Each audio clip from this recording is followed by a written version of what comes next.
Well, hello. Hello. Welcome to Spotlight TV. I'm Dr. Larry Carnes, and we're so excited to have you to join us for another exciting episode of Spotlight TV. We're honored to have a very special guest with us today. Jeff, how are you today, sir? I'm doing fine. It's still raining here, but that's okay with me. I'm working. Well, that's now. Where is here? Tell us where you are. I'm in Anchorage, Alaska, in the Spenard district, and I'm an architect, still practicing, and I'm working on something personal right now, but I'll get back to my architectural stuff probably tomorrow morning. Wow, that's powerful. Now, listen, you've written this captivating and fascinating book. The title just grabbed me when I saw it. 100 Honeymoons. Now, here's something that you say. Women are predators too. Only the prey is different. I thought, wow, now that would captivate you. Storyline develops like a carnally driven small town soap opera, revolving around two. Now, this is quite interesting when I began to look at this. Revolving around two innocent teenagers, Todd and Sally. Talk to us about that. Well, these two people, they're in high school, and Todd is a senior or a higher up. He's a real mature kid. He's an athlete. He's on the boxing team at school. Um, and Sally is just entering high school, and she's very mature for her age and wants to be even more mature. And she gloms onto him immediately in terms of some interest, and they meet in the high school uh, right off the bat, and she pursues him. Well, to begin with, he goes off. He works on a ranch in the summer, way out in the Carrizo Plain, which is a part of California that's very remote. You don't think of California that way, but the Carrizo is very remote. And she goes to high school, and they finally meet when he comes back from this ranch he works on. Um, and their struggles to remain boyfriend and girlfriend in the high school. Um, she wants to be a cheerleader and the center of attention, and one of the villain in the book, Mrs. V, who's the cheerleader coach, exploits her with sexual things in the city, as she does with the other cheerleaders. Now, this is something that goes on in high schools and college all the time. Yes. And I wanted to write about it and not skirt the issue of what really happens. Now, you wrote this book, and how long did it take you to write this book? 25 years. 25 years. Yeah, I started it in the mid to late 90s. I put it down for about 15 years. I got remarried. My wife encouraged me to go on with it. I started it up about 2015. I couldn't stop writing. I just wanted to get at it every day. I just couldn't. I worked 10, 15 hours a day on it. It just grabbed me. 10 to 15 hours a day? Oh boy, sometimes I just couldn't. I couldn't even go to bed. I was just so enamored with writing it. My goodness. Yeah, and most of the time, it wasn't 15 hours a day all the time, but I wrote every single day. And the writing was very enjoyable, but a lot of work. Now, the editing after I got it written is total, complete, utter drudgery. Editing is just very hard work. Yes. Now let's look at this for a moment. Of course, this isn't fictional. It's something that you've lived and you know the characters personally. So let's look at this. You say drenched in harmonial confusion. Yes, yes, yes.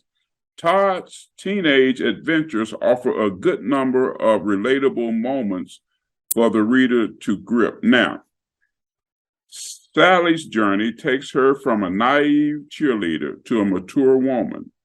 Explosive and corrupt characters woven throughout, It's a story premeditated with carnal adventures, broken hearts, and true love. Yes. So our readers and those who are watching can go and get this book because it's going to captivate them very quickly. You talked about this in book 1, Hopscotch. Why did you call book 1 Hopscotch? Because this Todd and Sally meet. He's driving down the street on Mitchell Drive, a real street in San Luis Obispo, California, and he sees these girls playing hopscotch, and these 3 sisters. And the girls actually sees him first, and here's these kind of rowdy boys in this convertible who are on their way to a boxing match. And she sees this guy and gloms onto him right away and says to her grandmother right there on the spot, after he leaves, I'm going to marry this boy. Wow. And so this starts out, and like I said, at the beginning of the book, women are predators too. It's just the prey is different. Well, that's the beginning of it right there. And so she pursues him. Now he goes off to the ranch in the Carrizo, and he is then seduced by the ranch owner, a woman who's been isolated out on this desolate ranch, and she's a very dynamic barrel racer from rodeo. She owns a big ranch, but she's isolated. And here comes this great looking, rangy young kid, and she just can't resist him. And even though she knows it's wrong, she can't resist. The loneliness overpowers her, and she seduces him. Yes. What happens? Predator. Yeah, okay. Yeah, and so she's a predator, but she's a good person. She just is so lonely. And I know this from things that a woman that's really lonely is likely to do some really unusual things. I know that from real life. And at the same time that he's getting seduced by Miss Lady, her name is, Sally's being corrupted by the cheerleader lady who's convincing her to give her favors away to the athletes in the school. And gradually this grows into the booster club who she farms them out to, and what happens to them. And I've gone as far as I can in the book with carnal knowledge of sex. Yes. Now, I had one chapter that went so far the authors, the publisher wouldn't let me put it in the book. Now watch this. I've edited a bunch of other things, but I've gone as far as the editors would, the publishers would let me go in getting to the real heart of the matter, which is sexual favors.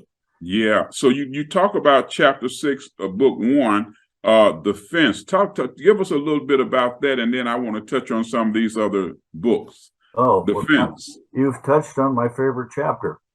Todd's working out on the ranch, and the boss of the ranch is a drunken ex-rodeo cowboy, and he gives Todd jobs to do that are really nasty. And building fence with barbed wire in 120-degree days is about as far out as you can go. So Todd's building this fence, and it has to be perfectly straight and across this valley. And the posts have to be put out, and he has to repair a truck for it. Well, in the middle of repairing the fence, he's out on a really hot day in the afternoon. He comes back to the ranch house. He has to walk back. It's just 110 degrees. He's soaking wet with sweat. Right out in front of the house is the water trough for the horses. He sees the water trough. He drops into it and is soaking wet.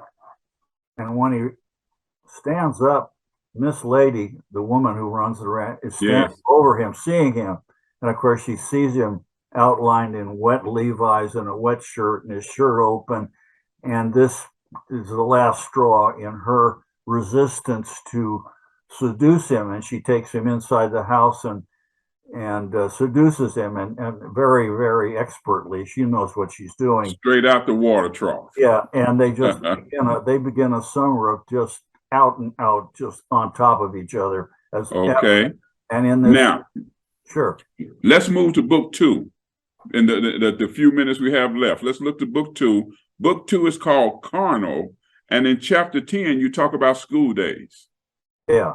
Well, the carnal is, of course, the part of the book where Todd is being seduced by Miss Lady, but he's also going into this to school and having it with Sally also. So he's got both of them going for him.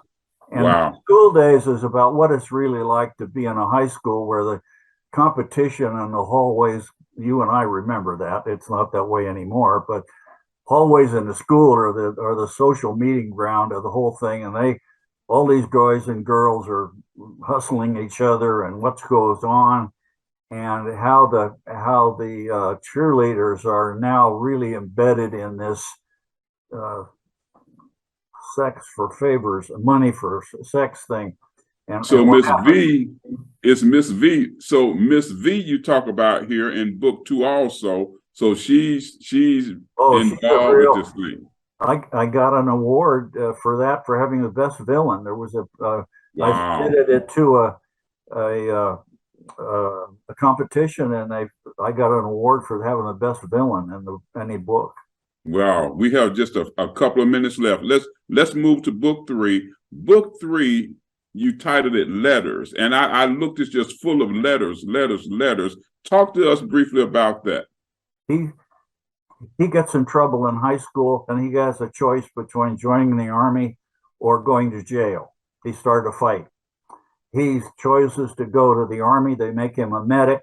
He goes to Vietnam, and he writes letters back and forth to Sally, and these letters are what that whole chapter is about. Yeah. At the end of the chapter, he gets killed. And that's towards the end of that's the end of that chapter. My. And then what comes next is the 10 years later. Yes, book 4, 10 years later. Chapter 30, Little Todd. What's happened is, before he goes off to the army, he's gotten Sally pregnant. And while he's gone, she has the baby. And he doesn't know, before he gets killed, that he's got a son back in California. And then the next one, of course, is 10 years later, is that, well, I'm not going to tell you what happens 10 years later. Yeah. Well, that's a good place for us right here, because our time's about up. Listen to this. Do this for us, Jeff. Take 30 seconds, show us the cover of the book. And on that book, you have a picture of you can see the female. We can see the guy with his army equipment on. Yeah. Tell people how they can get in touch with you. Take about 30 seconds. Tell them how they can get in touch with you, website, email, things like that. This book is in hardcover, it's in softcover, it's in ebook, and you can get it in an audio book. We hired a woman actress to read the book. Okay. You can get it on Amazon. You can get it from Ex Libris, the publisher, and it's on the cover. And you can get it on the website from Ex Libris anytime you want. It's so anyway, that's the best way to get it. And excellent. I hope you read it, and I would like to have reviews of anybody who wants to review this book. I'd like very quickly, about 15 seconds. Is there an email where they can reach you? Yeah, it's jeffery.s@gci.net. Excellent. Jeff, thank you so much for being with us. You've been an awesome guest. Please, we want our viewers to go out and get this book. Have a great evening. Thank you very much. I appreciate the attention.